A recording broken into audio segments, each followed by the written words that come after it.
O deputado federal Alberto Fraga cobrou da tribuna da Câmara uma atitude da Câmara dos Deputados para exigir do Senado que aprecie os projetos de lei que são aprovados pelos deputados e enviados para lá. O deputado relatou que encomendou um levantamento e disse: há 817 projetos de lei lá, dormindo em uma gaveta do Senado Federal. Desses 817 projetos, 150 são da segurança pública, projetos importantes como aquele que nós votamos aqui. O deputado listou uma série de projetos e afirmou: o Senado, infelizmente, não faz absolutamente nada. Semana passada eu estive lá com as frentes parlamentares, com o nosso presidente Rodrigo Pacheco, e ele nos prometeu, até o fim do ano, dar uma resposta, não para nós deputados, mas para a sociedade brasileira. Não dá mais para continuar assim. A Câmara aprova o projeto, chega ao Senado, eles não fazem absolutamente nada. Outro absurdo que eu espero que o presidente desta casa também tome uma atitude. Fraga afirmou: todo mundo sabe a dificuldade que é aprovar um projeto nesta casa. Agora, interessante, entra aqui um projeto do Senado e ele tem prioridade sobre os nossos projetos. Nosso projeto demora aqui 6, 8, 10 anos para tramitar. Aí vem um projeto do Senado, entra e tem prioridade, ou seja, passa na frente do projeto dos deputados. Nós não somos melhores nem piores do que os senadores. Nós representamos o povo brasileiro e o Senado representa os estados. Não são melhores do que nós e não devem ter privilégios acima do que nós já temos aqui. Sob a presidência de Rodrigo Pacheco, o Senado sofre uma intensa paralisia. Na legislatura anterior, o próprio plenário se reuniu poucas vezes e as comissões praticamente não funcionaram, impulsionadas pela paralisia da Comissão de Constituição e Justiça, que, sob o comando de Davi Alcolumbre, também mal se reuniu. Por ocasião da eleição da presidência para a nova legislatura, os cidadãos se manifestaram e uma petição contra a recondução de Pacheco teve mais de 500 mil de assinaturas. Sob a condução de Pacheco, não houve qualquer reação contra a invasão das atribuições do Legislativo pelo Supremo Tribunal Federal, que passou a legislar ou suspender leis que tinham sido elaboradas e aprovadas por aquele poder. O presidente da Casa, que é também o presidente do Congresso, não agiu para proteger as prerrogativas dos parlamentares, que vêm sendo violadas em inquéritos secretos conduzidos nas cortes superiores. Pacheco também é alvo de críticas porque o Senado vem se omitindo em cumprir seu papel constitucional de promover o controle dos atos de ministros das cortes superiores.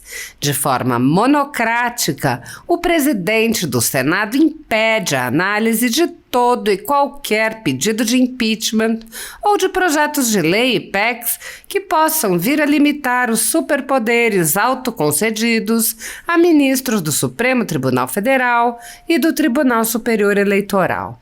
Sem controle externo, alguns ministros do Supremo agem ao arrepio da Constituição. Em inquéritos secretos, o ministro Alexandre de Moraes, por exemplo, promove uma aberta perseguição a adversários políticos.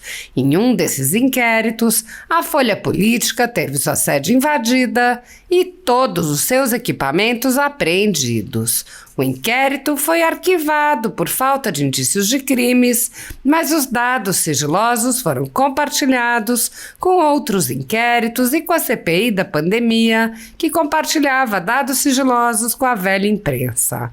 No chamado Inquérito do Fim do Mundo e nos inquéritos dele decorrentes, já houve prisões políticas sem que houvesse sequer indiciamento das pessoas presas, imposição de uso de tornozeleira eletrônica e prisão domiciliar em endereço diferente de onde as pessoas moravam. Quebra de sigilo de parlamentares, inclusive de senadores, quebra de sigilos de pessoas e empresas, inclusive de veículos de imprensa, quebra de sigilos do ajudante de ordens do presidente da República, censura de veículos de imprensa, de cidadãos e de parlamentares, bloqueio de redes sociais, de jornalistas, veículos de imprensa, cidadãos e parlamentares, buscas e apreensões em empresas, residências de familiares e gabinetes de parlamentares, proibição de contato entre pessoas que muitas vezes nem se conhecem, proibição a parlamentares de concederem entrevistas e de participarem de eventos públicos, intervenções no comando de partido político, prisões em massa sob acusações descabidas, multas estratosféricas que representam evidente confisco de propriedade, entre outras.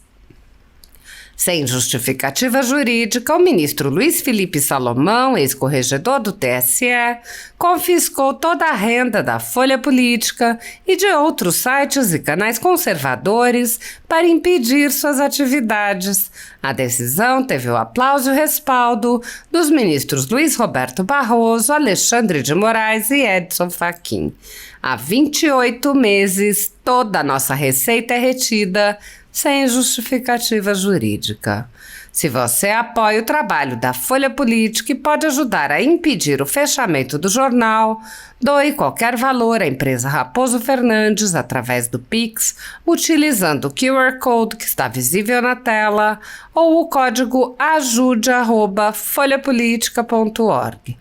Caso não utilize Pix, há a opção de transferência bancária para a conta da empresa Raposo Fernandes, disponível na descrição deste vídeo e no comentário fixado no topo. Há mais de 10 anos, a Folha Política vem mostrando os fatos da política brasileira e dando voz a pessoas que o cartel midiático quer calar. Pix ajude@folhapolitica.org. Assista. Eminente deputado.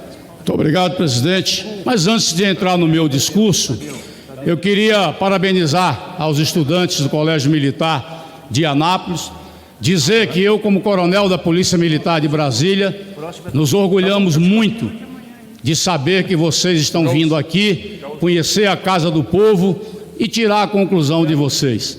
Vocês estão numa entidade que respeita a família, a pátria e os bons costumes. Continuem assim. Presidente, o que me traz aqui, eu, muito chateado com o que vinha acontecendo com os nossos projetos de lei, eu encomendei um levantamento de projetos de lei aprovados na Câmara e que vai para o Senado. Para Vossas Excelências ter uma ideia, tem 817 projetos de lei que estão lá dormindo numa gaveta do Senado Federal. Desses 817 projetos, 150 é da segurança pública, projetos importantes, como aquele que nós votamos aqui, que o material apreendido dos traficantes, aeronaves, armamento, viatura, tem que ser destinado para as polícias que são deficitárias. Esse projeto está lá desde 2018, parado. Outro projeto que nós demoramos aqui 20 anos para aprovar. 20 anos, que é o da redução da idade penal. Foi para o Senado em 2017. Está lá dormindo numa gaveta. Os crimes praticados contra policiais, juízes, magistrados, Ministério Público, que são agravantes, esses crimes precisam ser votados, esses projetos, para que esses crimes recebam esses agravantes e mantenham aqueles que desafiam as autoridades, desrespeitam, desmoralizam o Estado, permaneçam impunes. É o que vem acontecendo aqui no nosso país. E o Senado, infelizmente, não faz absolutamente nada. A semana passada eu estive lá com as frentes parlamentares, com o nosso presidente Rodrigo Pacheco, e ele nos prometeu, até o fim do ano, dar uma resposta, não para nós deputados, mas para a sociedade brasileira. Não dá mais para continuar com essa coisa. O Senado, a Câmara aprova o projeto, chega no Senado, eles não fazem absolutamente nada. E outro absurdo, que eu espero que o presidente desta casa também tome uma atitude. Nós fazemos os projetos aqui e todo mundo sabe da dificuldade que é aprovar um projeto nesta casa. Agora, interessante, entra aqui um projeto do Senado, entra aqui um projeto do Senado e ele tem prioridade sobre os nossos projetos. Nosso projeto demorou aqui 6, 8, 10 anos para tramitar. Aí vem um projeto do Senado, entra e tem prioridade, ou seja, passa na frente do projeto dos deputados. Nós não somos melhores nem piores do que os senadores. Nós representamos o povo brasileiro e o Estado representa o Estado. Não são melhores do que nós e não devem ter privilégios acima do que nós já temos aqui. Portanto, fica aqui a minha reclamação. Vou estar cobrando os projetos que dormem numa gaveta, como dorme lá a redução da idade penal, tão necessária para a gente combater a criminalidade no nosso país. Que conste nos anais da casa e na Voz do Brasil.